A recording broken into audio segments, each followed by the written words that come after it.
ព្រះបាទនរោត្តមចាប់ផ្ដើមមានព្រះរាជសុខភាពចុះខ្សោយរួចព្រះអង្គបែរមកពិគ្រោះជាមួយព្រះមេដាអំពីរឿងនោះ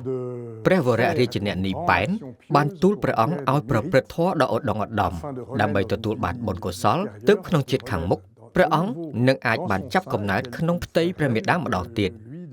ដោយព្រះមេដានឹងក្លាយជាមហាក្សត្រយានីហើយព្រះអង្គនឹងក្លាយជាព្រះរាជាគេនិយាយថាសម្ដេចព្រះវររាជអ្នកនីបានប្រឹក្សាព្រះបាទនរោត្តមឲ្យកសាងវត្តដ៏ធំមួយដោយលើកឡើងពីវត្តព្រះកែវក្នុងទីក្រុងបាងកកជាឧទាហរណ៍ទស្សនៈនៃការសន្សំកុសលដោយការប្រព្រឹត្តនៅអំពើល្អឬធ្វើបុណ្យជាគោលគំនិតសំខាន់បំផុតមួយសម្រាប់ពុទ្ធសាសនិកខ្មែរក្នុងន័យនេះទាំងទស្សនៈនយោបាយនិងសាសនាសុទ្ធតែមានទំនាក់ទំនងផ្សារភ្ជាប់គ្នាព្រះបាទនរោត្តមសពព្រះរាជហឫទ័យ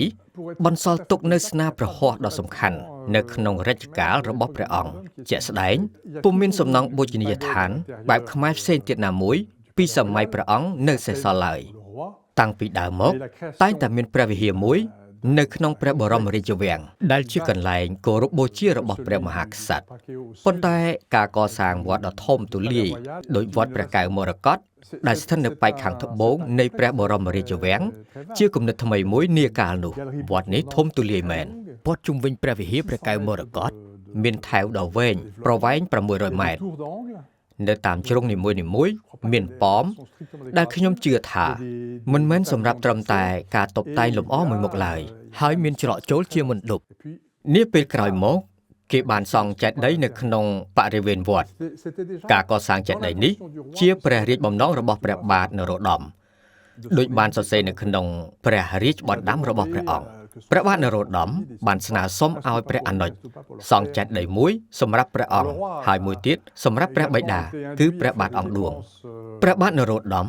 បានចំណាយនៅព្រះរាជទ្រព្យដ៏ច្រើនសន្ធឹកសន្ធាប់ដើម្បីនាំចូលថ្មម៉ាពណ៌ផ្កាឈូកពីទីក្រុងការ៉ារ៉េប្រទេសអ៊ីតាលីសម្រាប់យកមកបិទលម្អសសបេតុងព្រះវិហារព្រះអង្គបានបញ្ជាទិញកញ្ចក់ពណ៌ពីទីក្រុងទូលូសប្រទេសបារាំង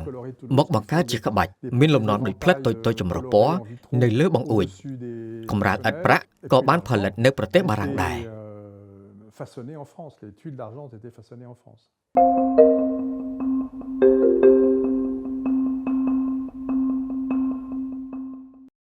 ចំណែកឯគំនូរនៅក្នុងព្រះវិហារព្រះកែវមរកតជួនកាលត្រូវបានគេនិយាយថាជាស្នាដៃរបស់ក្រុមជាងលោកអុកញ៉ាទេពនិមិត្តម៉ក់ដែលជាអ្នកប្រឌិតនិងជាអ្នករចនាគំនូរនៅថែវខាងក្រៅ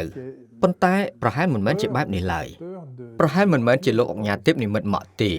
ពីព្រោះកំណត់ត្រាដែលលោកហ្សក់គ្រូសលីយេសរសេរពណ៌នាអំពីស្នាដៃរបស់លោកអុកញ៉ាក្នុងឱកាសដែលគាត់ចូលនិវត្តន៍បានលើកឡើងតែពីគំនូរថែវខាងក្រៅប៉ុណ្ណោះថាជាស្នាដៃរបស់លោកអុកញ៉ាដោយមិនបានរៀបរាប់អំពីគំនូរក្នុងព្រះវិហារព្រះកែវមរកតនោះទេអាចជាក្រុមជាងផ្សេងដែលយើងមិនបានស្គាល់ហើយពួកគេច្បាស់ជាបានធ្វើការក្នុងពេលតែមួយជាមួយក្រុមជាងដែលបានគូរគំនូរនៅថែវខាងក្រៅគេសន្និដ្ឋានថា